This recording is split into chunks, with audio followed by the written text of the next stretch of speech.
Donald Trump جنگ کے خاتمے کے لیے ایران کی جانب سے پیش کی گئی تجاویز کا جائزہ لے رہے ہیں، جن میں آبنہ ہرمز کو دوبارہ کھولنے کی تجویز بھی شامل ہے۔ یاد رہے کہ ایران نے تجویز پیش کی ہے کہ امریکہ اس کی بحریہ کی ناکہ بندی کھول دے اور جوہری مذاکرات کو سب سے آخر میں کیا جائے تو وہ جنگ بندی مذاکرات کے لیے تیار ہے۔ ایران جو ہے وہ ہمیں دھمکیاں نہیں دے سکتا، ہم اس کی دھمکیاں نہیں لیں گے کہ جناب آپ ہماری بات مانیں تو ہم گولہ باری نہیں کریں گے، اگر آپ نے ہماری بات نہ مانی تو ہم گولہ باری جو ہے وہ شروع کر دیں گے۔ اس کو ہم آبنہ ہرمز کھولنا نہیں کہتے۔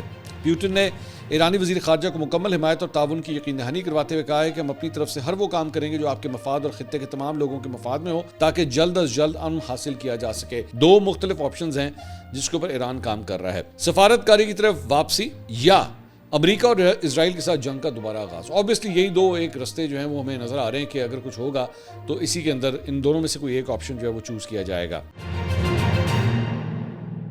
السلام علیکم ناظرین، میں ہوں منصور علی خان، اپنے ڈیلی چینل کے اوپر آپ کو خوش آمدید کہیں گے۔ پچھلے 12 گھنٹے کی عام ترین خبروں کے ساتھ ایک دفعہ پھر آپ کے سامنے حاضر ہیں۔ آپ سے درخواست چینل کو سبسکرائب کرنا مت بھولیے، ایک دفعہ سکرول کر کے اوپر چیک کیجئے کہ اگر ابھی تک نیچے سبسکرائب کا آپ کو آپشن نظر آ رہا ہے، اس کا مطلب ہے آپ نے چینل کو سبسکرائب نہیں کیا ہوا۔ یہ سب سے بڑی نشانی ہوتی ہے۔ بہت سے لوگوں نے مجھے یہ بھی میسیجز کیے ہیں کہ جناب ہم نے آپ کو سبسکرائب کیا ہوا ہے۔ وہ ایکچولی ویڈیوز میری چونکہ آپ ایک دفعہ دیکھتے ہیں، دو دفعہ دیکھتے ہیں تو الگورتھم میں آٹومیٹکلی آنا شروع ہو جاتی ہے، لیکن آپ نے ایکچولی سبسکرائب نہیں کیا ہوتا۔ اور بہت سے لوگ یہ بھی کہتے ہیں ہم نے سبسکرائب کیا ہوا ہے لیکن ہمیں نوٹیفیکیشن نہیں آتا۔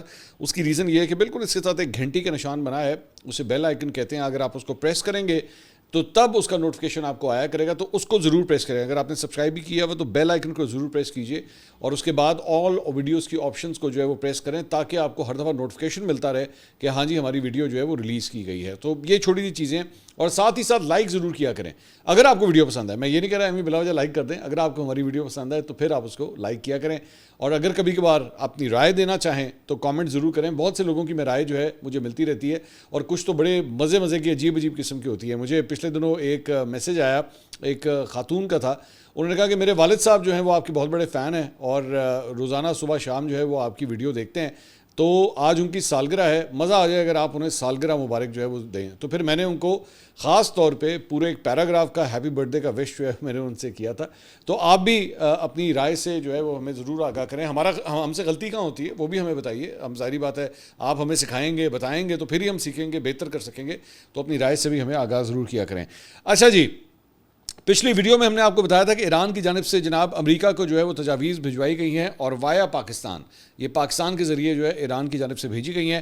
اس کے اوپر ترجمان وائٹ ہاؤس کیٹرین لیوٹ نے کہا ہے کہ ڈونلڈ ٹرمپ جنگ کے خاتمے کے لیے ایران کی جانب سے پیش کی گئی تجاویز کا جائزہ لے رہے ہیں، جن میں آبنہ ہرمز کو دوبارہ کھولنے کی تجویز بھی شامل ہے۔ ترجمان وائٹ ہاؤس کے مطابق ڈونلڈ ٹرمپ نے ایرانی تجاویز پر غور کیا ہے، تاہم آبنہ ہرمز سے بارودی سرنگیں ہٹانے کے کسی آپریشن سے متعلق معلومات نہیں ہیں۔ ایک سوال کے جواب میں ترجمان نے کہا کہ اس حوالے سے مزید معلومات ڈونلڈ ٹرمپ خود فراہم کریں گے۔ میں اس وقت ایرانی تجویز کی حمایت یا مخالفت پر کوئی رائے دینے کی پوزیشن میں نہیں ہوں۔ یاد رہے کہ ایران نے تجویز پیش کی ہے کہ امریکہ اس کی بحریہ کی ناکہ بندی کھول دے اور جوہری مذاکرات کو سب سے آخر میں کیا جائے تو وہ جنگ بندی مذاکرات کے لیے تیار ہے۔ سو ایران کی جانب سے بیسیکلی یہ آپشن رکھی گئی ہے کہ پہلے نیول بلاکیڈ کو ختم کریں اور ساتھ ہی ساتھ جو یورینیم آزودگی کا معاملہ ہے اس کو بعد میں ڈسکس کر لیتے ہیں۔ آپ نیول بلاکیڈ کھولیں، ہم آبنہ ہرمز کھولتے ہیں، اور جنگ بندی جو ہے وہ اس طرح مزید جو ہے وہ کنٹینیو کر سکتی ہے۔ لیکن دوسری طرف امریکی سیکرٹری خارجہ مارکو روبیو کی جانب سے، جو کہ عام طور پہ اس وقت ایران امریکہ کے اس معاملے کے اوپر کچھ پس پردہ نظر آتے ہیں، زیادہ ایکٹیو نظر نہیں آتے، ان کی جانب سے گفتگو کی گئی ہے، اور اس پہ انہوں نے کہا کہ اگر آبنہ ہرمز کھولنے سے ایران کا مطلب یہ ہے کہ ہاں آبنہ اس وقت تک کھلی رہے گی جب تک آپ ایران کے ساتھ تعاون کریں گے، ایران کی اجازت لیں، ورنہ ہم آپ کو اڑا دیں گے اور آپ ہمیں ادائیگی کریں، یہ آبنہ نہ کھلنے کے مترادف ہے۔ ان کا یعنی کہنے کا مطلب ہے ایران جو ہے وہ ہمیں دھمکیاں نہیں دے سکتا، ہم اس کی دھمکیاں نہیں لیں گے کہ جناب آپ ہماری بات مانیں تو ہم گولہ باری نہیں کریں گے، اگر آپ نے ہماری بات نہ مانی تو ہم گولہ باری جو ہے وہ شروع کر دیں گے۔ اس کو ہم آبنہ ہرمز کھولنا نہیں کہتے۔ انہوں نے کہا یہ بین الاقوامی آبی گزرگاہیں ہیں، وہ اس طرح معمول پر نہیں آ سکتے اور نہ ہی ہم ان کو معمول پر لانے کی کوشش کو برداشت کر سکتے ہیں۔ ایک ایسا نظام جس میں ایرانی فیصلہ کریں کہ کون بین الاقوامی آبی گزرگاہ استعمال کرے گا اور آپ اسے استعمال کرنے کے لیے کتنی رقم ادا کرنی ہوگی، انہوں نے کہا یہ نظام جو ہے وہ ہم کسی صورت ایکسیپٹ نہیں کریں گے۔ دوسری جانب ایران کے وزیر خارجہ سہ ملکی دورے میں پاکستان اور عمان کے بعد روس پہنچ گئے ہیں۔ ہم نے آپ کو پچھلے ویلاگ میں بتایا تھا سینٹ پیٹرزبرگ پہنچے ہیں، وہاں پہ ان کی ولادیمیر پیوٹن کے ساتھ بھی ملاقات ہوئی ہے، بڑی فروٹفل ملاقات ہوئی ہے ایران کے حوالے سے، اور روسی سرکاری میڈیا کے مطابق اس اہم ملاقات میں مشرق وسطیٰ کی صورتحال پر تبادلہ خیال کیا گیا، بالخصوص آبنہ ہرمز کی بندش اور امریکی ناکہ بندی پر تفصیلی بات چیت ہوئی ہے۔ پیوٹن نے ایرانی وزیر خارجہ کو مکمل حمایت اور تعاون کی یقین دہانی کرواتے ہوئے کہا ہے کہ ہم اپنی طرف سے ہر وہ کام کریں گے جو آپ کے مفاد اور خطے کے تمام لوگوں کے مفاد میں ہو تاکہ جلد از جلد امن حاصل کیا جا سکے. انٹرسٹنگ بات یہ ہے کہ یہ جو الفاظ ہیں یہ رشیا کی جانب سے جو دیے جا رہے ہیں آبویسلی یہ ایران کو نہیں سنایا جا رہا ہے, یہ امریکہ کو سنایا جا رہا ہے کہ جناب ہم پوری طرح روس کے ساتھ کھڑے ہیں. تو یہ ذہن میں رکھیے گا, اگر آپ اس کو آفیشیل پریس ریلیز کے اندر یہ الفاظ جو ہیں وہ شیئر کیے جا رہے ہیں تو اس کا مطلب ہے کہ روس جو ہے وہ امریکہ کو یہ سگنل دے رہا ہے. اس کے ساتھ ساتھ پیوٹن نے اس امید کا بھی اظہار کیا کہ ایرانی عوام ہمت اور خود مختاری کے جذبے کے ساتھ مشکل دور سے نکل آئیں گے اور ایران کی نئی قیادت میں آخرکار امن و امان قائم ہو جائے گا. عباس عراقچی نے پیوٹن کی حمایت پر شکریہ ادا کرتے ہوئے کہا کہ ایران اور روس کے درمیان تعلقات پہلے بھی مضبوط تھے اور اب مزید مضبوط تر ہوں گے. ان کا کہنا تھا کہ ہم نے پوری دنیا کو دکھا دیا ایرانی عوام اپنی مزاحمت اور بہادری کے ذریعے امریکی حملوں کا مقابلہ کر سکتے ہیں اور اس مشکل وقت میں بھی نکل جائیں گے. عباس عراقچی نے مزید کہا کہ ہم دنیا کو یہ بھی ثابت کر چکے ہیں کہ سپر پاور کو اس کے ہدف پورے کرنے نہیں دیے. ایران کے پاس روس جیسے مضبوط دوست اور اتحادی موجود ہیں. عراقچی نے روس کا شکریہ ادا کرتے ہوئے کہا کہ ہم اسلامی جمہوریہ ایران کی حمایت پر آپ کے مضبوط اور غیر متزلزل موقف کے شکر گزار ہیں. بڑی کارڈیل قسم کے ریلیشن شپ کے حوالے سے جو ہے دونوں کے درمیان گفتگو ہوئی ہے. ایک بڑی انٹرسٹنگ بات جو ہے وہ نوٹ ہوئی کہ یہ جو ملاقات ہو رہی تھی پیوٹن کے درمیان اور عراقچی کے درمیان, اسی دوران وہاں پہ ایک تو ٹرانسلیٹر بیٹھے ہوئے تھے اور اس کے ساتھ ساتھ ایک نوٹ ٹیکر وہاں پہ بیٹھے ہوئے تھے. ان کے بارے میں بڑی انٹرسٹنگ بات یہ سامنے آئی ہے کہ شاید وہ ان کے نیوکلیئر پروگرام سے تعلق رکھتے ہیں, ایران کے نیوکلیئر پروگرام سے, اور ان کی موجودگی کے اوپر جو ہے مختلف قسم کی چہمگوئیاں اس وقت جو ہے وہ اینالسٹ کر رہے ہیں کہ شاید اس کا مطلب ہے کہ نیوکلیئر یا یہ جو یورینیم کی آفزودگی کا معاملہ ہے کہ یورینیم کو کہاں پہ ٹرانسفر کیا جائے, اس سلسلے میں روس میں ان کی موجودگی جو ہے یہ بہت سے سگنلز دے رہی ہے. آبویسلی کوئی آفیشیل اس کے اوپر بیان بازی ابھی نہیں ہوئی ہے, نہ کوئی پوائنٹ آف ویو شیئر کیا گیا ہے, لیکن ان کی موجودگی کے حوالے سے جو ہے وہ بہت سے سوالات کیے جا رہے ہیں. اس کے علاوہ وال اسٹریٹ جرنل نے کل رات کو رپورٹ کیا کہ ایران نے علاقائی ثالثوں کو جنگ کے مکمل خاتمے کے بدلے آبنہ ہرمز میں بحری جہازوں پر حملے روکنے کے لیے ایک نئی پیشکش کی ہے. اس معاملے سے واقع حکام کے مطابق پیشکش میں امریکہ کی جانب سے ایرانی بندرگاہوں پر سے اپنی بحری ناکہ بندی کو ہٹانا اور جوہری مذاکرات کو ملتوی کرنا شامل ہے. معاملے سے واقف لوگوں نے کہا کہ ایرانی وزیر خارجہ عراقچی کی طرف سے ہفتے کے آخر میں خطے اور پاکستان کے دورے کے دوران پیش کی گئی تجویز تنازعات میں تعطل کو توڑنے اور مذاکرات کو دوبارہ حرکت میں لانے کے لیے ڈیزائن کی گئی ہے. وائٹ ہاؤس کی پریس سیکرٹری نے کہا کہ ٹرمپ نے پیر کو اپنی قومی سلامتی ٹیم کے ساتھ اس تجویز پر تبادلہ خیال کیا ہے. ٹرمپ نے پہلے کہا تھا کہ بات چیت ذاتی طور پر ہونے کے بجائے فون پر ہو سکتی ہے. ایران کی تجویز میں 3 مرحلوں پر مشتمل منصوبے کا خاکہ پیش کیا گیا ہے جس کا آغاز جنگ کے خاتمے اور دوبارہ شروع نہ ہونے کو یقینی بنانا ہے. ابھی تک سچویشن روم کے اندر جو ملاقات ہوئی تھی اس سلسلے میں امریکن میڈیا نے اب تک کچھ رپورٹ نہیں کیا ہے. سو آئی کی ناٹ ایکچولی سے کہ ڈونلڈ ٹرمپ نے ریئیکشن کیا اس کے اوپر شو کیا. موسٹ پرابلی شاید اگلے ویلاگ میں ہم آپ کو بتا سکیں گے کہ امریکن ریئیکشن جو ہے اس معاملے کے اوپر کیا آ رہا ہے, ایران نے جو تجویز پیش کی ہے. اس کے ساتھ ساتھ ڈراپ سائٹ نے ایک انٹرسٹنگ خبر دی ہے, امریکن ویب سائٹ ہے. انہوں نے کہا کہ اندرونی سفارتی بات چیت کا براہ راست علم رکھنے والے ایک سینئر ایرانی اہلکار نے ڈراپ سائٹ نیوز سے بات کرتے ہوئے تہران کے موقف کی واضح تصویر پیش کی ہے کیونکہ امریکہ کے ساتھ مذاکرات تعطل کا شکار ہے اور ایران آنے والے دنوں میں 2 ڈرامائی طور پر مختلف راستوں کی تیاری کر رہا ہے. 2 مختلف آپشنز ہیں جس کے اوپر ایران کام کر رہا ہے. سفارتکاری کی طرف واپسی یا امریکہ اور اسرائیل کے ساتھ جنگ کا دوبارہ آغاز. آبویسلی یہی 2 ایک رستے جو ہیں وہ ہمیں نظر آ رہے ہیں کہ اگر کچھ ہوگا تو اسی کے اندر ان دونوں میں سے کوئی ایک آپشن جو ہے وہ چوز کیا جائے گا. براہ راست مذاکرات دوبارہ شروع کرنے کی شرائط. نمبر 1 ایران کی جانب سے ہم فی الحال اپنے ڈیزائن کے ساتھ آگے بڑھ رہے ہیں اور ہمیں لگتا ہے کہ جب تک امریکی حکومت سمندری ناکہ بندی ختم نہیں کر دیتی مذاکرات جاری رکھنا کوئی معنی نہیں رکھتا. تنازع کا دائرہ وسیع ہو گیا ہے اور قدرتی طور پر یہ مسئلہ اب خالصتاً جوہری نہیں رہا. نمبر 2 ڈونلڈ ٹرمپ اور امریکی سفارتکاری کے نقطہ نظر پر ایران کا خیال ہے کہ اسرائیلی وزیر اعظم نیتنیاہو کو امریکی انٹیلیجنس اندازوں اور وائٹ ہاؤس کی فیصلہ سازی پر بے مثال اثر و رسوخ دیا گیا ہے. سینئر اہلکار نے کہا کہ ہمارے ملک نے گزشتہ 30 سال میں امریکیوں کے ساتھ مختلف سطحوں پر بات چیت کی ہے, رسمی اور غیر رسمی, عوامی اور بیک چینل. ایسا لگتا ہے کہ جیسے وہ رگبی کے قوانین کے ساتھ فٹ بال میچ دکھا رہے ہوں. ایران کو ٹرمپ کے خصوصی ایلچی اسٹیو وٹکاف کے لیے مکمل نفرت ہے اور وہ اسے سفارتی عمل سے غافل اور تکنیکی مسائل سے مکمل طور پر لاعلم سمجھتا ہے, جبکہ کشنر کو ایران میز پر اسرائیل کے آدمی کے طور پر دیکھتا ہے. کشنر جو ڈونلڈ ٹرمپ کے داماد ہیں اس کے بارے میں ایران کا ایک خیال ہے کہ جناب یہ تو اسرائیل کا بندہ ہے, اس کے ساتھ جو ہے ہم بات چیت نہیں کر سکتے. اور وٹکاف جو ہے ان کے حوالے سے بھی جو ہے ایران اپنے تحفظات کا اظہار کر چکا ہے. ایران کو اس کے ساتھ ساتھ سینئر عہدیدار نے کہا کہ ایران کو نائب صدر جے ڈی وینس جیسی شخصیت کے بغیر ان دونوں سے بات کرنے کی کوئی وجہ نظر نہیں آتی. یعنی ایران کی پہلی پریفرنس یہ ہے کہ امریکی نائب صدر کے ساتھ جو ہے ہم نے بات کرنی ہے, ان دونوں کے ساتھ گفتگو ہو نہیں سکتی. عراقچی نے پاکستانی ثالثوں کو کیا بتایا؟ انہوں نے کہا کہ جی ہم نے پاکستانی فریق کو اپنے تکنیکی موقف کی وضاحت کی. جوہری مسئلے کے حوالے سے جو حل ہم نے پہلے تجویز کیے تھے ان کو دوبارہ اٹھایا گیا تاکہ ہم ان کے ساتھ مشترکہ مفاہمت تک پہنچ سکیں. ہمارے ریمارکس کا رخ امریکیوں کی طرف نہیں تھا کیونکہ یہ دو طرفہ بات چیت ہے. ہم سمجھتے ہیں کہ ثالثوں کو بھی تجاویز پر تکنیکی طور پر بریفنگ دی جانی چاہیے. اس پر کہ کیا آیا ڈونلڈ ٹرمپ معاہدہ کر سکتے ہیں, اس کے اوپر ایران کا کیا خیال ہے؟ انہوں نے کہا جی ہمارا اندازہ یہ ہے کہ ٹرمپ کو معاہدے کی شکل دینے کے قابل نہیں دیکھتے ہیں. ہمارا موقف یہ ہے کہ انہوں نے بنیادی طور پر اس وقت تک جنگ جاری رکھنے کا فیصلہ کیا ہے جب تک کہ حکومت کی تبدیلی نہیں ہو جاتی جس کی عہدیدار نے پیش گوئی کی کہ وہ ناکام رہے گی. ایران یہ سمجھتا ہے کہ بیسکلی آپ کچھ بھی کر لیں, میز پہ کوئی بھی بات کر لیں, بیسکلی امریکیوں نے ماننا ہی نہیں ہے, ٹرمپ نے نہیں بیسکلی ماننا, کیونکہ ان کا جو پرائم مقصد ہے وہ یہ ہے کہ جناب ان کی جو حکمرانی ہے, ان کی جو حکومت ایران کے اندر قائم ہے, اسے اصل میں ہم نے تبدیل کرنا ہے. یہ سمجھتے ہیں کہ ان کا اصل ٹارگٹ ہے امریکیوں کا. اس کے علاوہ جناب ایران ایک اپنے ہرمز مینجمنٹ پلان کے اوپر اس وقت کام کر رہا ہے. یہ بھی ایک پلان جو ہے وہ سامنے آیا ہے جس کے تحت نہ صرف مخصوص ممالک کے جہازوں پر پابندیاں لگائی جا سکتی ہیں بلکہ گزرنے والے جہازوں سے فیس یا ٹول ٹیکس بھی جو ہے وہ لیا جا سکتا ہے. عالمی خبرساز ادارے کے مطابق ایران نے اپنے ہرمز سے متعلق قانون سازی کی تیاری تیز کر دی ہے جس کے تحت اس اہم آبی گزرگاہ کا مکمل اختیار ملکی مسلح افواج کے حوالے کیا جا سکتا ہے. یاد رہے کہ عملی طور پر اس وقت بھی ایران کی مسلح افواج اس اہم گزرگاہ پر کنٹرول رکھتی ہیں, تاہم نئے قانون کے ذریعے اسے باضابطہ اور قانونی شکل دے دی جائے گی. ایرانی پارلیمنٹ کی قومی سلامتی کمیٹی کے سربراہ ابراہیم عزیزی نے ریاستی ٹی وی سے گفتگو میں کہا کہ ایران اپنے دشمن ممالک سے وابستہ جہازوں کے گزرنے پر پابندی عائد کرنے کا ارادہ رکھتا ہے. یعنی کہ اسرائیل ہو گیا یا امریکہ ہو گیا, جن کو وہ اپنا مخالف سمجھتا ہے, ان کے جہازوں کے اوپر وہ پابندی لگانے کا سوچ رہا ہے. انہوں نے یہ بھی دیا کہ مجوزہ قانون کے تحت آپ نے ہرمز سے حاصل ہونے والی آمدنی کو ایرانی کرنسی میں وصول کرنے کی شرط بھی شامل کی گئی ہے. ایرانی پارلیمان نے یہ تجویز بھی رکھی ہے کہ جب جہاز آپ نے ہرمز سے گزریں تو شپنگ کمپنیوں سے مخصوص سروسز کے بدلے فیس لی جائے. اس طریقے سے وہ براہ راست ٹول ٹیکس کے کہے بغیر فیس لے سکیں گے. ایران اس منصوبے کو اس انداز میں پیش کر رہا ہے کہ اسے سیاسی اور قانونی حمایت زیادہ مل سکے اور اس پر عمان کے ساتھ مل کر کام کیا جا رہا ہے. خیال رہے کہ ایران نے اب تک اقوام متحدہ کی سمندری حدود سے متعلق کنونشن یعنی UNCLOS کی توثیق نہیں کی ہے, لیکن وہ اپنی مجوزہ فیس کو ایسے انداز میں پیش کر رہا ہے کہ وہ اس عالمی قانون کے مطابق لگے. اتوار کے روز ایران نے عمان کے ساتھ بات چیت بھی کی کیونکہ آبنا کے جنوبی حصے کی نگرانی عمان کے پاس ہے, اس لیے اپنے کسی بھی منصوبے کے لیے عمان کے ساتھ تعاون ضروری ہے.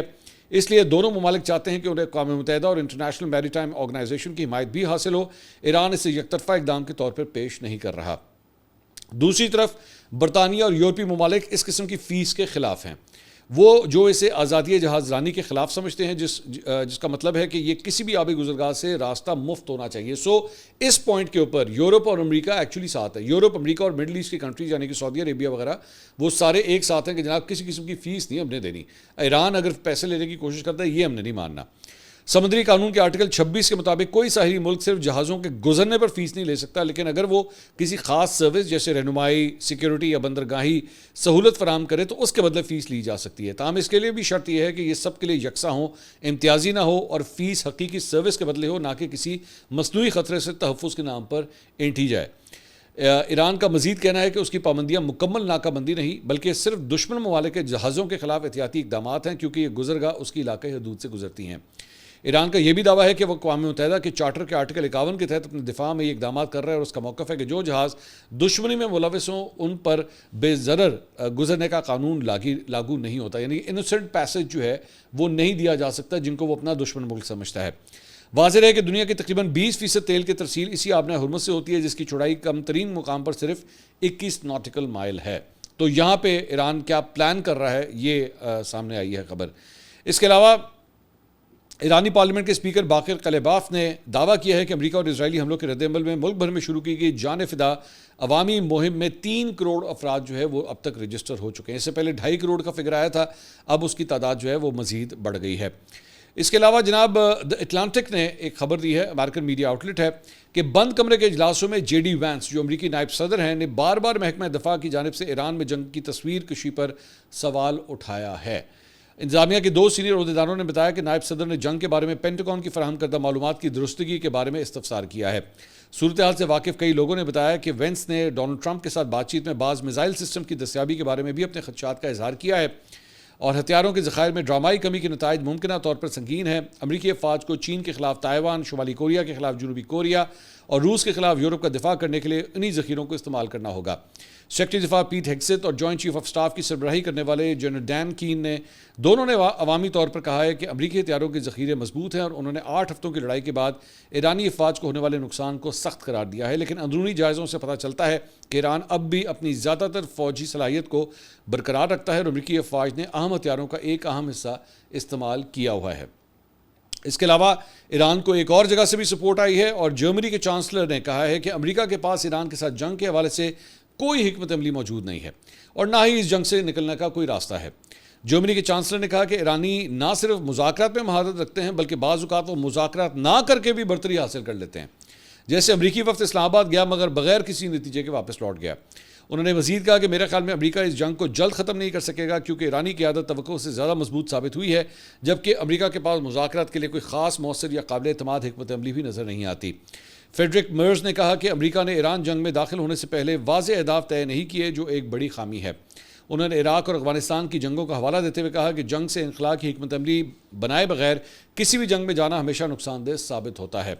یہ سارا معاملہ کم از کم غیر دانشمندانہ ہے اور اس وقت یہ واضح نہیں کہ امریکہ اس صورتحال سے نکلنے کے لیے کیا حکمت عملی اختیار کر رہا ہے۔ تو بہت سے ممالک جو ہیں وہ اس وقت امریکہ کے خلاف اپنی پوزیشنز لے رہے ہیں، اور Germany is now one of them. اس سے پہلے اسپین بھی یہ کر چکا ہے اور اب جرمنی بھی کر چکا ہے کہ انہوں نے واضح طور پہ کہہ دیا کہ جو کچھ بھی ہو رہا ہے امریکہ کو کچھ سمجھ نہیں آ رہی کہ اس نے کیا کرنا ہے۔ اس کے علاوہ پچھلے ویلاگ میں ہم نے آپ کو بتایا تھا کہ ڈونلڈ ٹرمپ ایک خاتون اینکر سے لڑ پڑے تھے، اب ایک اور اینکر کے اوپر بھی جو ہے وہ برس پڑے ہیں، اور جمی کمل ان کا نام ہے۔ انہوں نے کہا ہے کہ جو کسی بھی طرح سے مزاحیہ نہیں ہے، بیسکلی وہ کامیڈی شو کرتے ہیں، انہوں نے کہا وہ جو کسی طرح بھی مزاحیہ نہیں ہے، جیسا کہ اس کی خوفناک ٹیلی ویژن ریٹنگ سے تصدیق شدہ ہے، نے اپنے شو میں ایک بیان دیا جو واقعی چونکا دینے والا ہے۔ اس نے خاتون اول ڈونلڈ ٹرمپ کی جو بیوی ہیں میلینیا اور ہمارے بیٹے بیرن کی ایک جعلی ویڈیو دکھائی، جس سے وہ دراصل اس کے اسٹوڈیو میں بیٹھے ہوئے تھے، جیسے اس طرح شو کر رہے تھے کہ اس کے اسٹوڈیو میں بیٹھے ہوئے تھے، اس کی باتیں سن رہے تھے جو وہ نہیں تھے اور نہ کبھی ہوں گے، یعنی وہ ان کے اسٹوڈیو میں کہا کبھی بھی نہیں بیٹھیں گے آ کے۔ اس کے بعد اس نے کہا کہ ہماری خاتون اول میلینیا یہاں ہیں، میلینیا کو دیکھو بہت خوبصورت، مسز ٹرمپ آپ کی چمک ایک متوقع بیوہ جیسی ہے۔ ایک دن بعد ایک پاگل نے وائٹ ہاؤس کے نامہ نگاروں کے اشاریے کے بال روم میں داخل ہونے کی کوشش کی، اس کے پاس شاٹ گن، ہینڈ گن اور بہت سے چاقو تھے، وہ ایک بہت ہی واضح اور مضموم وجہ سے وہاں موجود تھا۔ میں اس بات کی تعریف کرتا ہوں کہ بہت سارے لوگ کمل کے تشدد کی حقارت امیز کال سے مشتعل ہیں اور عام طور پر اس کی کہی ہوئی کسی بھی چیز کا جواب نہیں دیں گے، لیکن یہ بہت دور کی چیز ہے۔ ڈزنی اور اے بی سی کو جمی کمل کو فوری طور پر برطرف کر دینا چاہیے۔ اس معاملے پر آپ کی توجہ کا شکریہ۔ ڈونلڈ ٹرمپ نے باقاعدہ طور پہ ٹویٹ کر کے ایک اینکر کو نوکری سے فارغ کرنے کا مطالبہ کر دیا کہ جناب اس کو نوکری سے جو ہے فارغ کر دیا جائے۔ اینکر کو نوکری سے فارغ کرنے کی بات ہو رہی ہے تو جناب پاکستان میں رات گئے جو ہے وہ ایک اور اینکر کو جو ہے وہ نوکری سے برخاست کر دیا گیا، اور وہ ہیں جناب مطیع اللہ جان صاحب۔ مطیع اللہ جان صاحب ایک جانا مانا نام ہے، کورٹ رپورٹنگ کا ایک بہت بڑا نام ہے، کئی سالوں سے مختلف حکومتوں کے دوران جو ہے انہوں نے بڑے مشکلات بھی سہی ہیں۔ خان صاحب کے دور کے اندر جو ہے وہ ان کو اٹھا بھی لیا گیا تھا، مطلب جسے کہتے ہیں نا شمالی علاقہ جات کی سیر، بیسکلی وہ ان کے ساتھ ہوا تھا۔ اس کے ساتھ ساتھ اور ان کے اوپر حملے بھی ہو چکے ہیں، بہت سی کنٹروورسیز بھی جو ہیں وہ ان کے ساتھ سلوک کے حوالے سے اٹیچ رہی ہیں۔ کل رات کو جو ہے وہ انہوں نے ٹویٹ کیا، انہوں نے کہا my journey with the new news T V has abruptly come to an end. I want to thank my organization for all the help and facilitation during 3.5 years period. This is not the first time or the first government during which I have to face such a situation. Speaking for democracy, free speech, journalists and journalism is not a crime. I once again thank Neo TV owner and management, wish them all the best in their organizational endeavors. اب یہ نہیں پتا کہ ان کو فارغ کیا گیا یا انہوں نے ایکچولی استعفیٰ دیا ہے، یہ ابھی تک کلیئر نہیں ہے، لیکن کم از کم ان کا جو ایک سفر تھا نیو ٹی وی کے ساتھ یہ اب ختم ہو گیا ہے۔ اب اس کی وجہ ایک بیک گراؤنڈ میں جو ہے وہ بتائی یہ جا رہی ہے، سوشل میڈیا کے اوپر یہ ڈسکشنز ہو رہی ہیں کہ بیسکلی پریس کلب کے اندر، نیشنل پریس کلب کے اندر جو ہے وہ انہوں نے ایک تقریب کا اہتمام کیا تھا، اور وہاں پہ جو فورن جرنلسٹ آئے ہوئے تھے جو اس ایونٹ کو کور کرنے کے لیے، جو مذاکرات وغیرہ ہو رہے تھے اس کو کور کرنے کے لیے آئے ہوئے تھے، ان کو انہوں نے وہاں پہ دعوت دی، اور اس دعوت کے دوران جو ہے انہوں نے وہاں پہ ان کو کوئی شیلڈز وغیرہ بھی دیں، اس کے اوپر نیشنل پریس کلب بھی لکھا ہوا تھا، جبکہ ایکچولی مطیع اللہ جان صاحب جو ہے وہ نیشنل پریس کلب کی باڈی سے تعلق نہیں رکھتے ہیں، تو لیکن وہ جو ہے اور نیشنل پریس کلب کی جو باڈی ہے، الیکٹڈ باڈی ہے، اس نے ایسی کسی تقریب کا اہتمام نہیں کیا ہوا تھا۔